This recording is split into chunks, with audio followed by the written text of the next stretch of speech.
Hoje o SBT recebe Ibanez Rocha, do MDB, candidato ao Buriti. Seja bem-vindo, eu vou direto ao assunto. Ibanez, você é um advogado já famoso, está bem de vida, 47 anos. Por que é que você resolveu entrar na política? Só uma coisinha também. Você divulgou que é dono de 93 milhões de reais. Com esse dinheiro, você podia ir para uma praia e viver em paz o resto da vida, né? Certamente eu poderia fazer o que eu quisesse da minha vida, mas eu escolhi ficar aqui. Eu acho que isso é muito importante, porque, como você bem colocou, eu sou um advogado conhecido, não só aqui no Distrito Federal, mas no Brasil todo, tanto que cheguei à diretoria do Conselho Federal da Ordem. Mas para quem não sabe, Aquiles, eu venho de uma origem muito humilde. Eu sou filho de piauienses que chegaram aqui na época da construção do Distrito Federal. Minha mãe é um auxiliar de enfermagem, meu pai é um professor que infelizmente faleceu ano passado. E eu tive um período morando no Piauí, eu sou nascido aqui em Brasília em 1971, tenho 47 anos de idade, como você falou. E eu morei lá no Piauí quando meu pai resolveu voltar para lá. Então eu aprendi a conviver com as pessoas humildes, com as pessoas mais carentes. E voltei para Brasília em 1987, me formei em Direito no UniCeub em 93 e construí uma carreira brilhante, eu posso dizer, mas pelo meu suor e pelo meu esforço e pelo apoio dos meus familiares, da minha ex-esposa, que sempre esteve ao meu lado, e de grandes amigos que continuam comigo no meu escritório. Então, eu fiz essa carreira e eu me orgulho dela com muita honestidade. Então, esse patrimônio que eu alcancei ao longo desse período é um patrimônio que me orgulha muito, porque ele foi construído com suor, com trabalho, com honestidade. Não era hora de se aposentar? Não, aí é que está. Tudo isso que eu consegui foi pelas oportunidades que Brasília me deu, pelas oportunidades que o Distrito Federal me deu. Porque Brasília é aquela cidade do sonho, da esperança, onde você pega uma pessoa que vem de origem humilde, mas que pelo estudo e pelo trabalho consegue chegar lá no topo. E o que ocorre nesse momento? Eu abandonar essa cidade que me deu tudo isso seria covardia com a minha história de vida. Eu acho que eu cheguei num patamar da vida que eu tenho que devolver para a sociedade, para o Distrito Federal, tudo que eu alcancei ao longo desses anos. Então eu não tenho pretensão de ter mais do que eu já tenho. Eu estou muito satisfeito com o que eu tenho. Eu tenho a pretensão de agora deixar na história do Distrito Federal a minha história. Como eu escrevi na OAB sendo presidente da minha entidade, eu quero escrever agora no Distrito Federal. Sendo o primeiro governador nascido em Brasília, eu tenho a possibilidade de reconstruir a minha cidade. Bom, é por isso então que o senhor anunciou, acho que foi hoje, que pretende usar parte do seu dinheiro para recuperar escolas? Isso O que eu possível? coloquei foi o seguinte: eu tenho várias ações, como eu coloquei, eu sou advogado de servidores públicos, e várias das ações que eu tenho são exatamente cobrando essas parcelas que não foram adimplidas pelo atual governo. E essas ações estão ganhas e elas vão ter que ser pagas.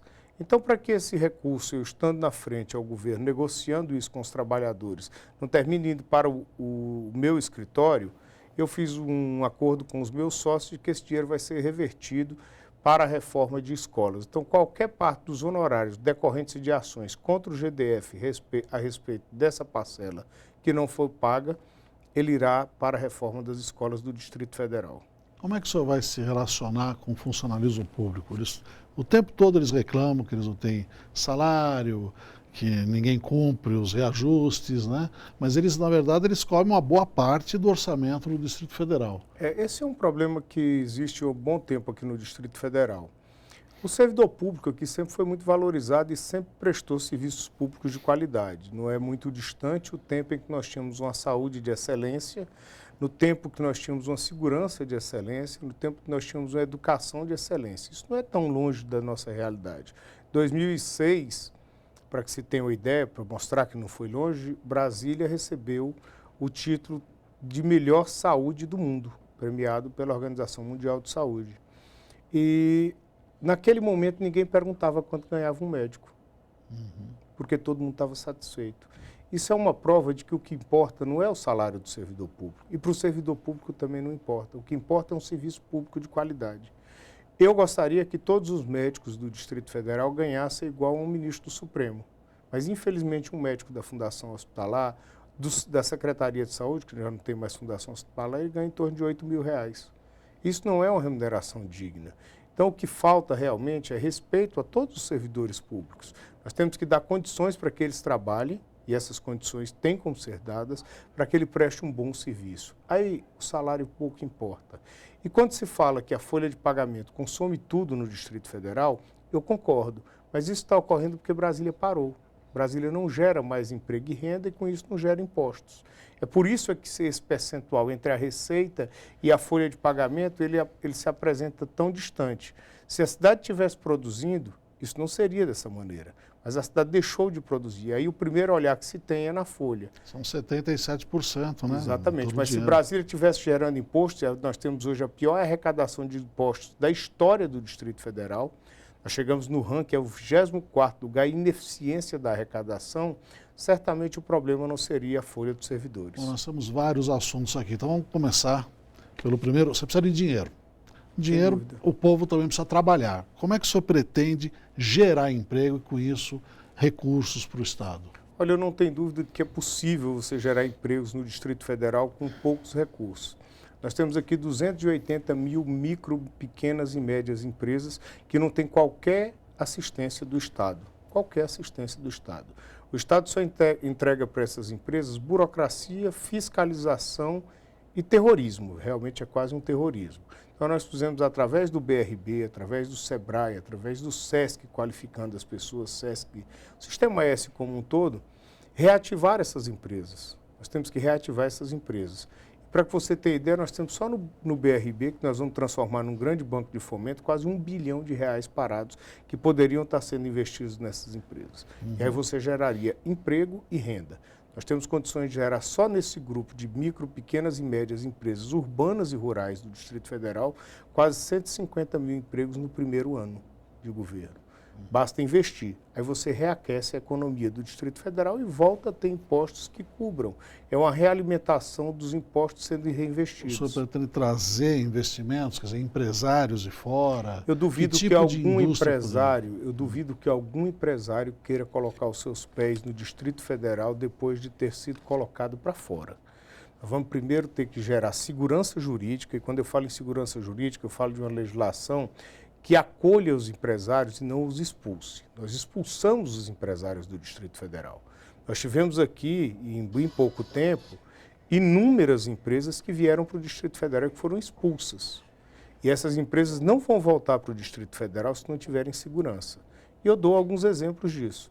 Você tem, por exemplo, aqui a questão da Fórmula Indy que vinha para Brasília.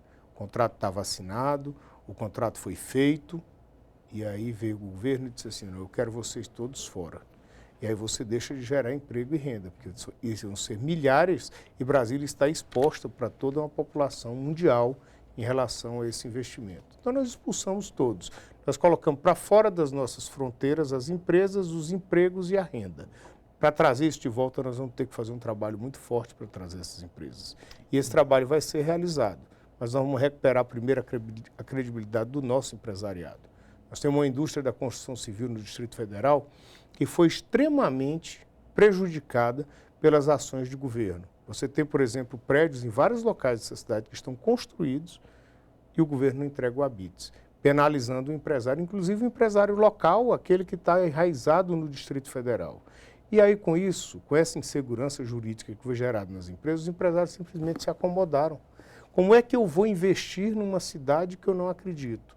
Como é que eu vou pegar o meu dinheiro, como é que eu vou pegar um financiamento no banco sem saber se eu vou conseguir entregar a obra?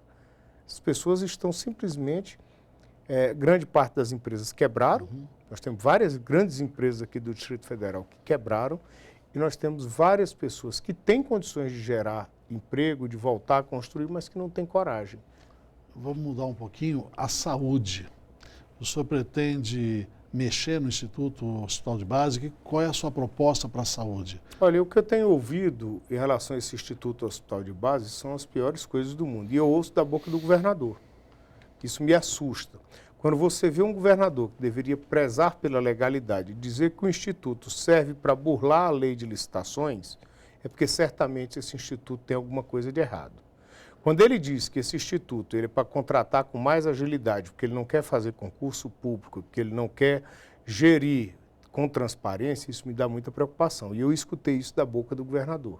Então, eu acho que nós temos instrumentos que você pode ter agilidade no serviço público, você pode ter agilidade nas compras, mas com transparência e cumprindo a lei.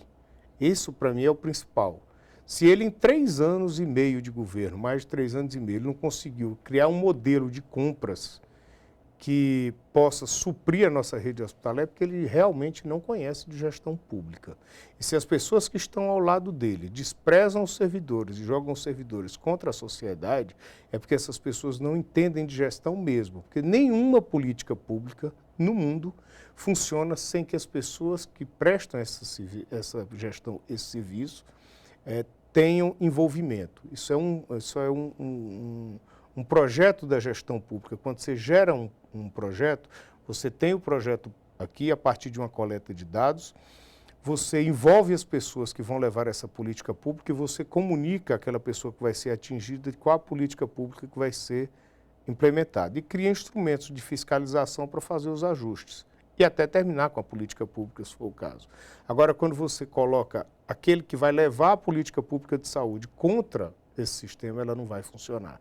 E aí você passa a brigar com o sistema, e é o que ele está fazendo. Pretende voltar a conversar com os médicos? Eu vou abrir um diálogo com todas as categorias e na questão da saúde é fundamental que você envolva todas as categorias nesse sistema. Nós temos que voltar o nosso médico, nós temos que ter os nossos enfermeiros, auxiliares de enfermagem, equipes técnicas, todos envolvidos num grande processo de recuperação da saúde do Agora, Distrito nós temos um Federal. problema sério que falta pessoal e pessoal qualificado, né? Não é só médico, mas assistente de enfermagem, por exemplo, que às vezes erra, não é bem preparado. O senhor pretende fazer concurso público e um concurso mais qualificado?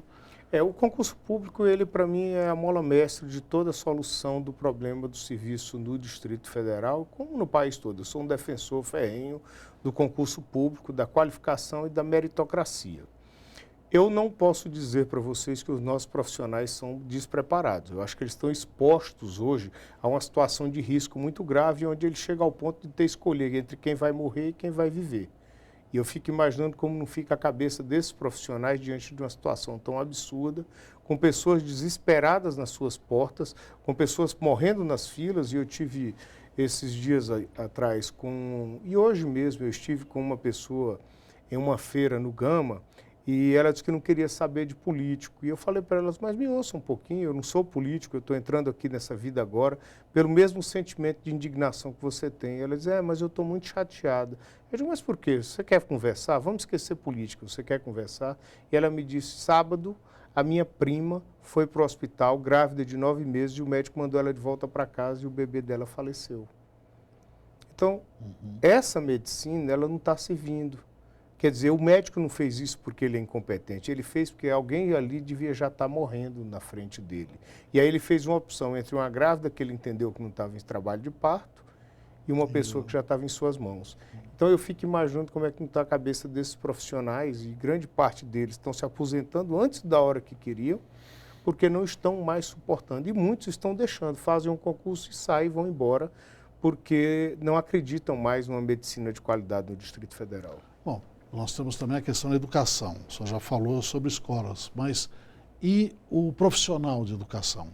O profissional da educação do Distrito Federal é um dos mais bem preparados desse país. Agora, ele também está sujeito a uma carga obrigacional em relação ao aluno que é sobre-humana, porque as nossas famílias estão colocando as crianças na escola como forma de se livrar, porque precisam ir trabalhar. Está faltando integração. E aí o professor está levando toda a responsabilidade pela formação das nossas crianças.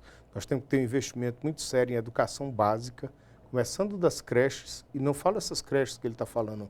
Nós temos condições de solucionar o problema das creches no Distrito Federal, utilizando aquilo que nós temos de melhor, que são as nossas instituições filantrópicas, as igrejas, desde que você monte equipes, através do próprio programa da Mãe Crecheira, utilizando esses espaços que já existem, você consegue solucionar o problema das creches no Distrito Federal sem colocar um tijolo, sem precisar de um terreno.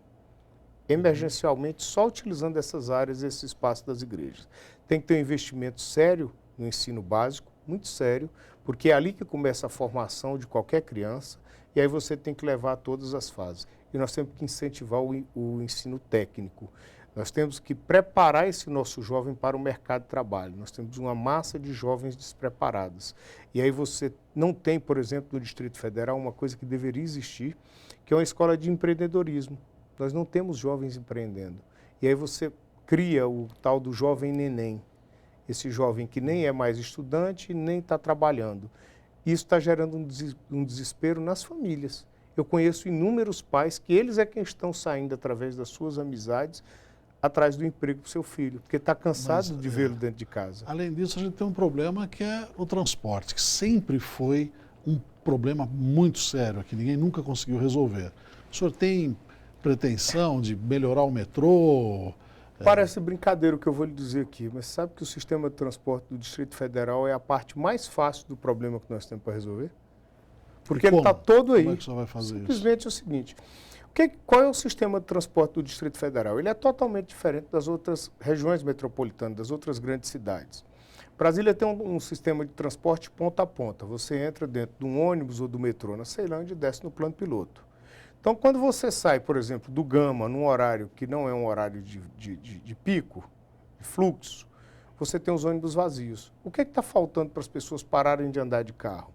É você ter o transporte levando os passageiros para dentro do sistema.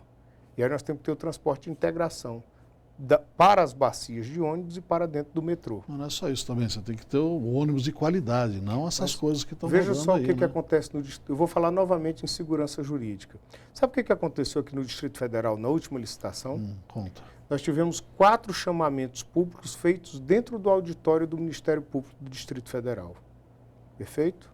Dentro do auditório. Nenhum empresário queria vir para Brasília porque sabia que era uma cidade complicada para investir. Após 4 chamamentos públicos, nós conseguimos fechar a licitação das bacias. Logo em seguida saiu um escândalo de corrupção, tratando daquela questão daquela empresa, daquele escritório de advocacia.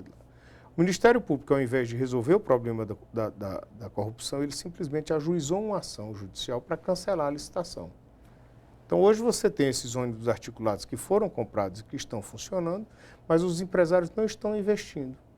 E o governo tirou o sistema de abastecimento, que tem que ser feito através do sistema de vans, dar as permissões de vans e trazer essas pessoas para dentro do sistema. Então, hoje nós geramos um prejuízo muito grande para os cofres do Distrito Federal, nós dobramos o investimento público nessas linhas de ônibus para manter o sistema. Hoje está se gastando em torno de 1 bilhão e 200 milhões de reais. Mas o que o senhor pretende fazer? O senhor pretende você tem que trazer você tem que resolver. Você tem que resolver primeiro o problema da licitação para o empresário investir. Ano que vem nós temos uma renovação de frota de 3 mil ônibus. E os empresários não vão comprar esses ônibus porque eles não têm pessoal. Você tem que trazer os passageiros para dentro do metrô e do ônibus e aí você passa a ter rentabilidade. E o dinheiro que você está investindo hoje do cofre, dos impostos do cidadão do Distrito Federal, você vai investir na melhoria, comprando novos trens para o metrô, permitindo que essas vias sejam alargadas e vamos estender o metrô até a Asa Norte. Você sabe quanto é que foi devolvido? Que não foi utilizado, estava à disposição do Distrito Federal, do BNDES, para investimento no metrô, 420 milhões de reais. E o governo não fez porque não tem projeto. Bom, mudando agora, segurança. Como é que a gente faz? Tá tendo estupros, feminicídio, você não pode andar na rua, o estudante sendo assaltado, agredido. Nós como é que temos uma resolve situação isso? da Sempre fala, precisa de dinheiro, salário, mas... O problema da segurança do Distrito Federal não é a falta de dinheiro. Não é a falta de dinheiro. O problema de segurança do Distrito Federal é um projeto de segurança pública que passe pela reconstituição dos quadros, e eu vou lhe dar alguns números. Nós temos aqui no Distrito Federal um quadro de policiais militares e bombeiros que chega a 18 mil policiais militares e bombeiros. Isso é o quadro. Sabe quantos nós temos hoje em atividade? 10.600. E esse quadro foi estabelecido há quase 10 anos atrás. Ele deveria ser de pelo menos 25 mil. Você tem na Polícia Civil hoje, tanto como delegados, no quadro de delegados, agentes, peritos, um déficit enorme, que chega a mais de 30%. Tem um concurso só de delegado que está sendo chamado. Então, nós temos que recompor o nosso quadro de policiais ao longo dos próximos 4 anos. Mas você tem algumas medidas emergenciais que já poderiam ter sido tomadas. Na Polícia Militar, parte desse efetivo, aqueles que querem, eles fazem uma dobra de serviço com uma gratificação que é paga a eles naquele dia que ele está de folga.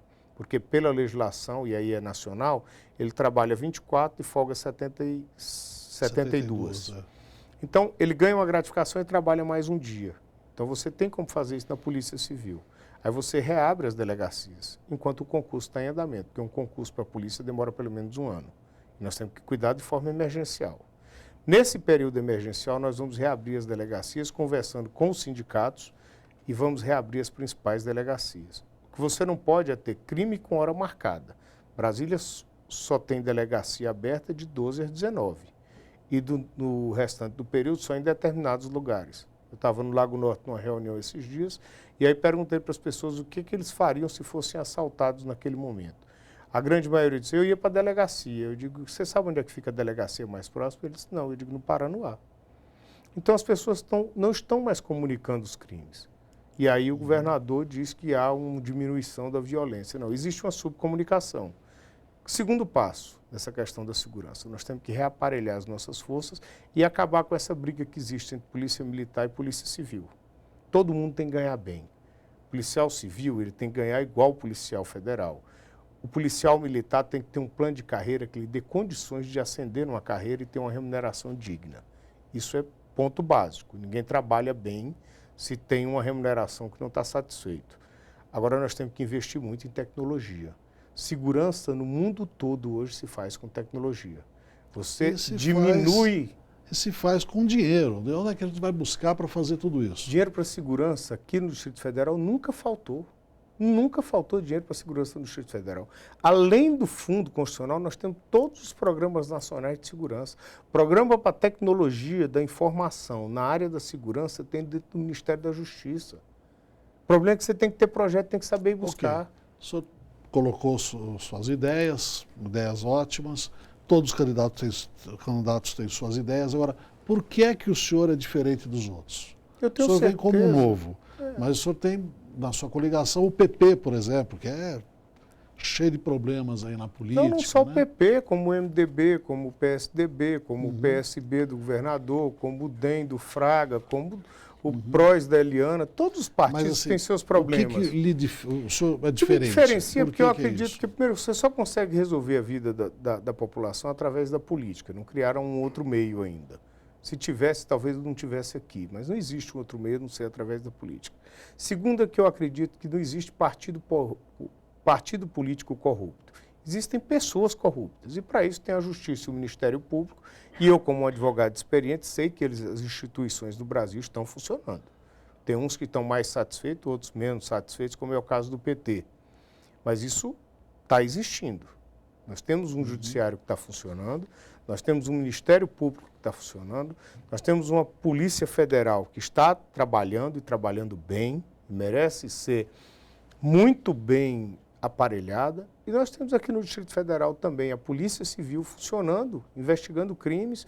Nós tivemos, há poucos dias atrás, a situação de pessoas ligadas ao governo, dentro do Palácio do Buriti, também fora. Mas por que o senhor vai fazer diferente? Eu vou fazer diferente porque eu não sou desse mundo. Eu estou aqui como um cidadão indignado que não está satisfeito com as coisas que estão acontecendo. Então eu não tenho necessidade de me corromper, não tenho. Você disse aqui no início do programa que eu tenho uma boa condição de vida e tenho realmente uma boa condição de vida. Então eu não estou entrando nisso aqui para me locupletar. Eu estou entrando nisso aqui porque eu acredito que dá para fazer diferente. Eu sou um de vocês, cidadãos do Distrito Federal, que está chateado. Agora, só que eu não posso simplesmente me chatear e pegar um avião e ir embora para a Europa. Eu tenho que ficar aqui para poder tentar resolver. Ou então eu esqueço. Alguém vai ter que ser eleito dia 7 de outubro. Esse alguém pode ser alguém novo, com a proposta nova, e que já tenha demonstrado que tem capacidade, ou vai ser alguém desses que estão aí. E aí nós vamos passar mais 4 anos com dificuldades, mais 4 anos chorando. E esses 4 anos, eles são 4 anos fundamentais para o desenvolvimento do Distrito Federal e do Brasil. E eu vou lhe explicar o motivo. Nós estamos chegando no ponto de virada da nossa pirâmide populacional. Nós estamos tendo agora, entre 2025 e 2030, por isso é que eu falo que esse momento ele é crucial, nós vamos ter a inversão, nós vamos passar a ter mais velhos do que jovens. E quem gera riqueza são os jovens. Nós temos que ter poupança para assegurar previdência, assistência social, investimento social, tudo isso vem do trabalho. Quando nós tivermos uma população mais velha, você não consegue mais gerar essas riquezas. Isso é feito em todo mundo. Por que nós temos hoje países muito bem sustentáveis e outros que estão passando dificuldades? É agora, né? Ou é agora ou não vai ser nunca. Aí nós vamos gerar uma pobreza, e tem diversos países no mundo que chegaram a um ponto, perderam esse ponto de virada, e tornaram-se simplesmente bolsões de pobreza. Isso existe no mundo todo. Ok, candidato, obrigado pela entrevista e boa sorte aí nessa sua caminhada. Eu estou aqui, estou muito feliz com essa caminhada. Se tem uma pessoa que está fazendo campanha com alegria, com felicidade, sou eu, porque eu estou trazendo uma proposta nova. Essa proposta vem através do número 15 e eu tenho certeza que no dia da eleição, dia 7 de outubro, os eleitores do Distrito Federal vão estar decidindo o seu futuro de forma consciente e coerente. Eu confio no que eu estou fazendo.